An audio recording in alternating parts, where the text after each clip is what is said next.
From the very beginning, The Legend of Korra had an impossible task, living up to Avatar: The Last Airbender. Because for anyone who's ever been in a Korra-Aang debate, things can get pretty ugly real fast. But before I dive into that, hey everyone, it's Aaliyah with Beyond the Frame, YouTube's #1 resource for everything behind the scenes of your favorite films, TV shows, and anime. And today we are talking about one of my favorite shows, The Legend of Korra. In this video, we'll go into the backstory of several important characters, central themes and story arcs, controversial topics, as well as some thoughts I have about the Korra-Aang debate. So with that being said, let's get into it. Thank you.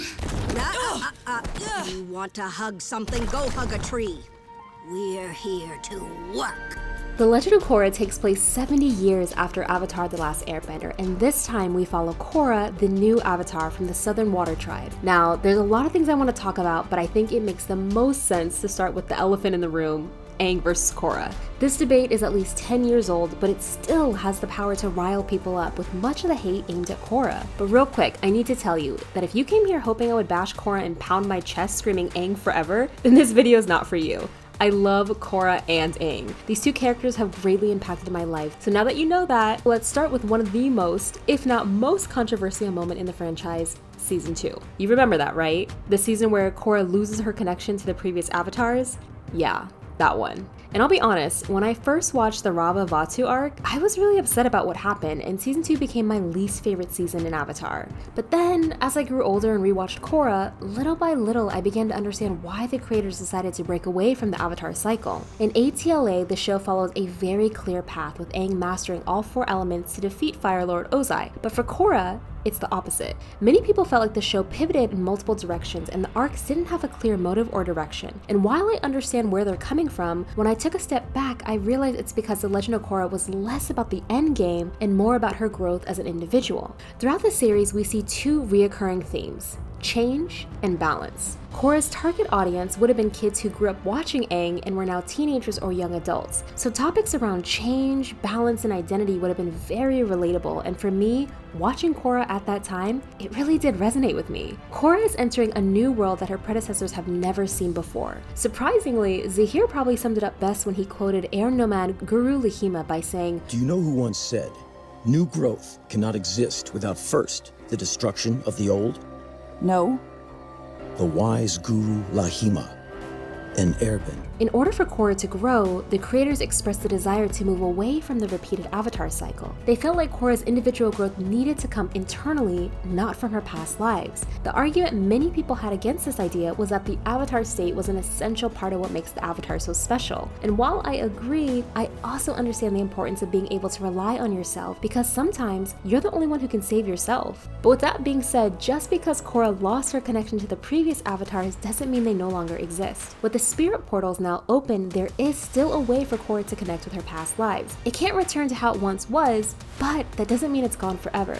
And I'm sure hearing me say this probably pissed some Korra haters off, but I do want to point out that everything that happened in Season 2 can't fully be blamed on Korra. When we turn back the clock to Season 1, we see the villain, Amon, who led the Equalist movement. But when we zoom out even further, we see things started when Aang disappeared, resulting in the world falling out of balance for 100 years, allowing the Fire Nation and Fire Lord Sozin to come in and oppress the other nations. But that wouldn't have happened if Avatar Roku had ended Sozin's life instead of allowing him to live. But that wouldn't have happened if...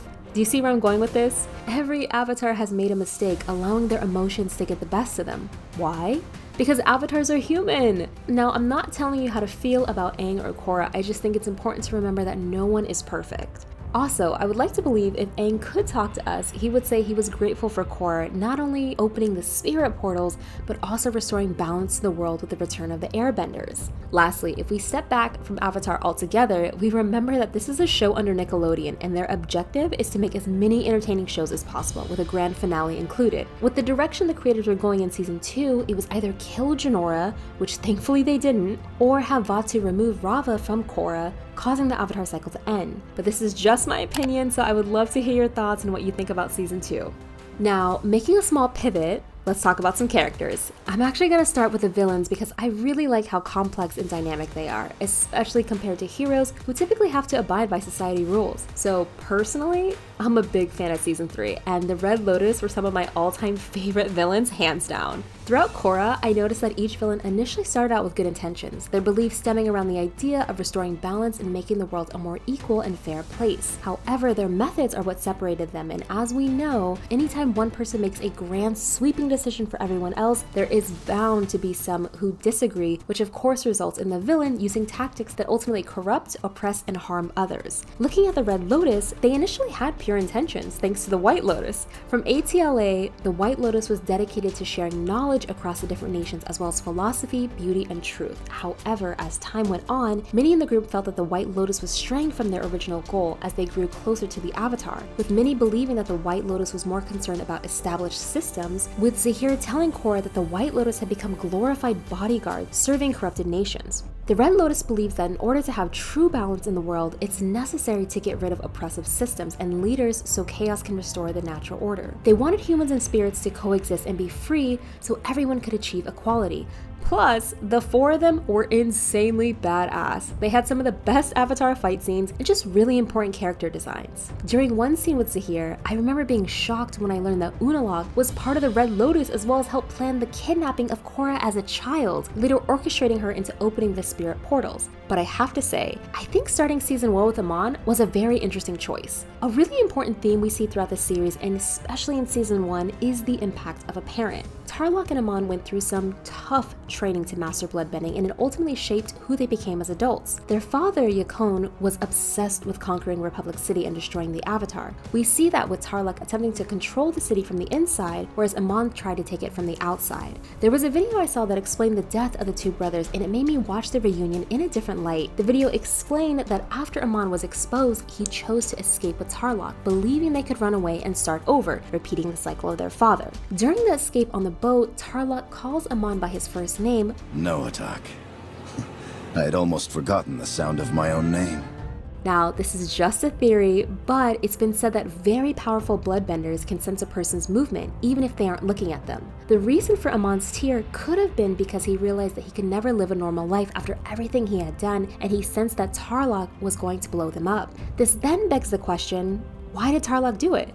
There are a few reasons why. Tarlok realized that after being caught bloodbending, which had been ruled as illegal, he could never return to the city, nor would it be easy to start a new life after everything that happened. Tarlok, even as a child, didn't like bloodbending and only used it when he had no other choice. Due to his loathing, I think he didn't want another child to potentially go through what he and his brother did, so to end their family's dark legacy, he decided a swift death was all that remained. But there was another question I had about Amon when I was watching the show, which was, if Amon was a bender, why was he so determined to rid the world of benders? I think over time, the answer came to me when I thought about the hatred he felt towards his father, a man who used to be a powerful bender, and that made Amon's life a living hell. It's possible that through so much torment, he had come to view bending as the root of the world's suffering and conflict, so by removing it, the world could be a better, more equal place. Which is important because Tarlok admitted to Korra that as a child, Amon wanted everyone to be treated equally and fairly, which is why he didn't like seeing his dad bully Tarlok during their bloodbending training. Amon would have realized how oppressive the art of bloodbending was and that equality could not exist when one held power over the other. However, his original intentions of wanting the world to be a more equal place goes out the window thanks to his tactics of using fear and intimidation.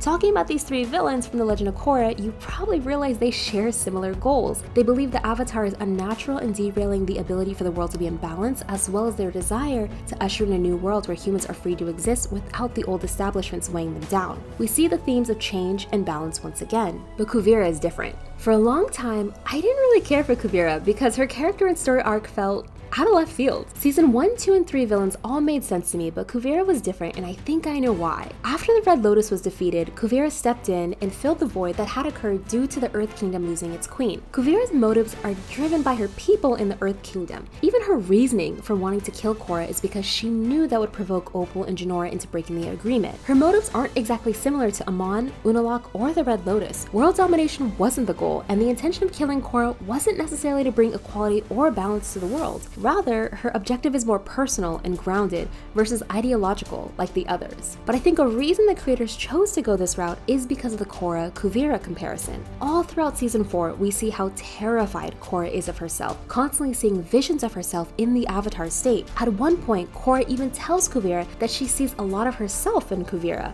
They are both determined and very headstrong, at times acting impulsively, ignoring the consequences of their actions. When Korra was young, she wanted to be the protector, while Kuvira sought to control the Earth Kingdom as the Great Uniter. This arrogant idea stems from the savior complex of, I know best, or I'm the only one who can save the world. It could even be argued that Korra learned to let go of control and trust others, whereas Kuvira, aka the old version of Korra, never learned from her past mistakes, resulting in her loss. Looking at season 4 from a different angle, I do find the Kuvira-Korra comparison to be an intriguing concept, but then we also have the ongoing debate of whether or not Kuvira loved Baatar Jr. This is one of those questions that really made me think during season 4, and what I've come to realize is that yes, I think she did love him, but she loved her position more. And this is why I find humans to be such complex creatures, because while Kuvira is capable of love, she ultimately loves herself. Humans are inherently selfish, and someone like Kuvira who craves control, efficiency, and power, it makes sense she would choose herself over another. But with all that said,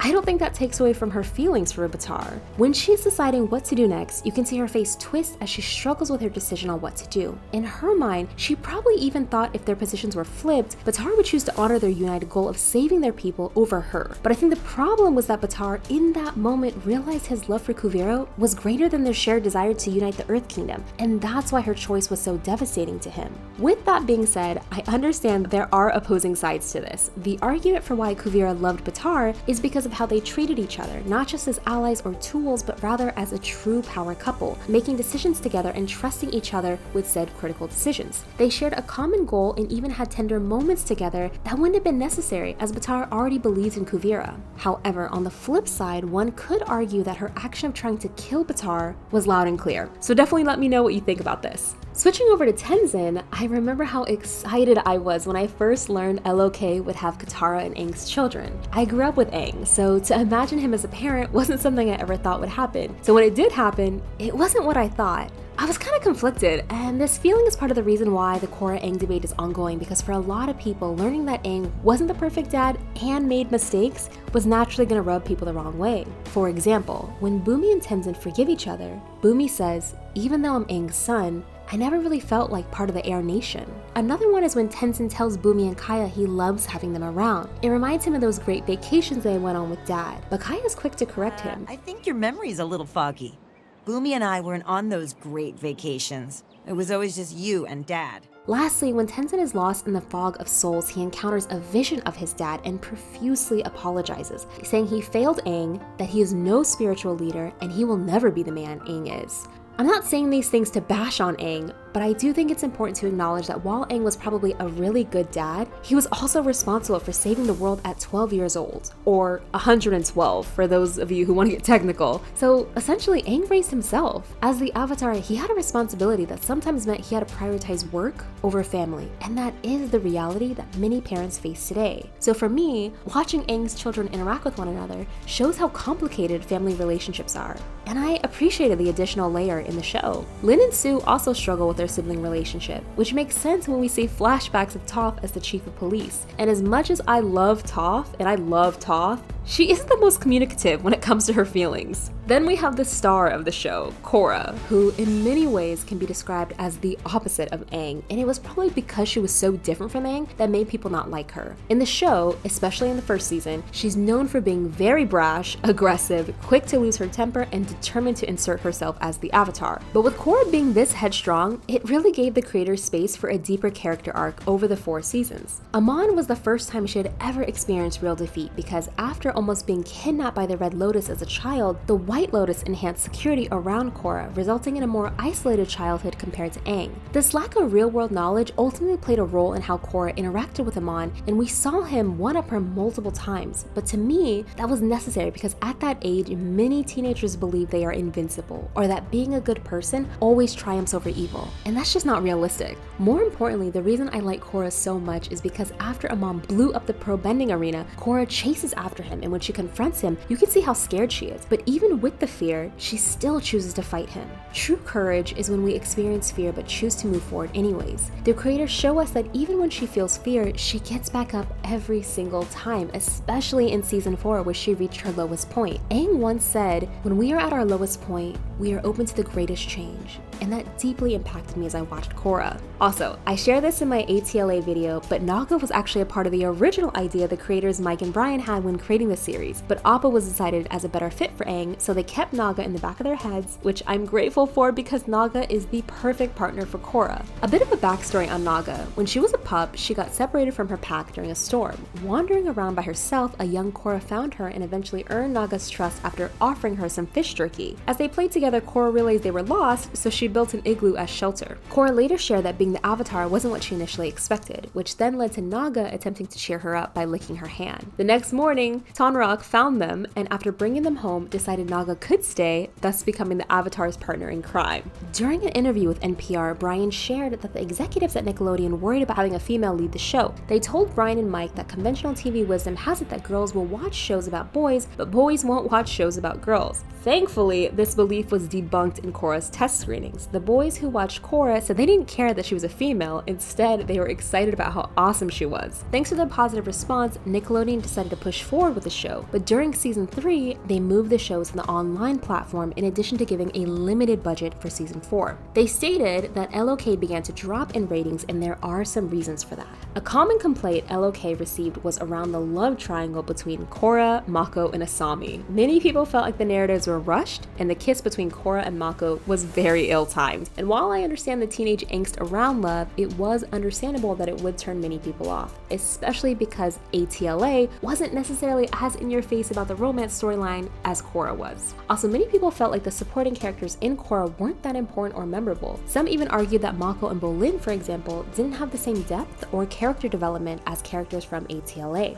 Told you dating a teammate was a bad idea. You're a bad idea. Put me down. Now, whether or not that's true, that's for the viewer to decide, but I think a fair argument was the importance, or rather order, of the villains throughout the series. For me, it was hard to fully appreciate Kuvira after the Red Lotus arc. I previously mentioned how Kuvira's objectives were different from the other 3 villains, but in terms of strength and power, I think the villains could have been arranged differently according to least powerful to most powerful. Of course, that would mean rearranging the story a bit, but it did feel like the different levels of power affected the storyline compared to Aang, whose goal was to defeat Ozai. But drop a comment below on the villains and if you would have changed the order of the seasons. For everyone who is still watching, I appreciate you, and I want to leave you with some interesting trivia facts I learned about the show. In ATLA, Toph wonders if friendships can really last more than one lifetime. Then in LOK, when Toph meets Korra, she says, "Nice to see you again, Twinkle Toes." Many people have compared Varrick to Tony Stark due to both of them being wealthy, innovative, eccentric, and impulsive people with questionable involvement in technology. They also experienced their own redemption arcs, ultimately learning from their mistakes to become better, as well as both of them finding love with their assistants, Pepper and Julie. Julie Moon, will you do the thing for the rest of our lives? Yes. Each element has its own special abilities. Air has flying, fire has lightning and combustion bending, earth has metal bending and lava bending, while water has blood bending and healing. The Red Lotus plan to kidnap a young Korra was stopped thanks to Zuko, Tenzin, Tonraq, and Sokka, but fans speculate that Sokka died during the attempt to save Korra, with some even saying it was Zahir who ended Sokka's life. Another popular fan theory is that every avatar is reincarnated with the face of the previous avatar's most precious person. This belief comes from the Japanese myth that the face of an individual is the same face that once belonged to the person they loved the most in their past life. This theory helps explain why so many people believe Korra looks like Katara. Because Aang loved Katara, the next avatar, aka Korra, would resemble Katara. The same is said for Aang, who resembles Avatar Roku's wife with a round face, soft features, and large eyes. Following this theory, it could mean that the new Earth avatar would resemble Asami, the person Korra loves the most in the world. After the finale, the creators eventually announced that Avatar Korra and Asami fell in love. They said their intention with the last scene was to make it as clear as possible that yes, Korra and Asami have romantic feelings for each other. The reason they chose that pose was because early in the scene, Varrick and Zhu Li confessed their love for each other on the altar, as well as Aang and Katara using that same pose to confess their feelings for each other at the end of ATLA. This is Aaliyah with Beyond the Frame, The Legend of Korra. Are we in? Are we out? What do we think? Let me know. I love talking about the Avatar world. It was so fun geeking out about The Legend of Korra. This video merely scratches the surface, so you can definitely expect more Avatar videos in the future. I'd love to know what you thought about the show and if you have any favorite characters in the show as well. Also, if you want to relive Avatar The Last Airbender, then check out the video I made dedicated to some of our favorite characters, important themes, wild controversies, and the incredible creators who brought this world to life. There's a lot of trivia I share about the show, so definitely get ready to learn something new. And as many of you already know, I'm a total nerd with a fascination for trivia. Thanks for watching, and I'll see you next time.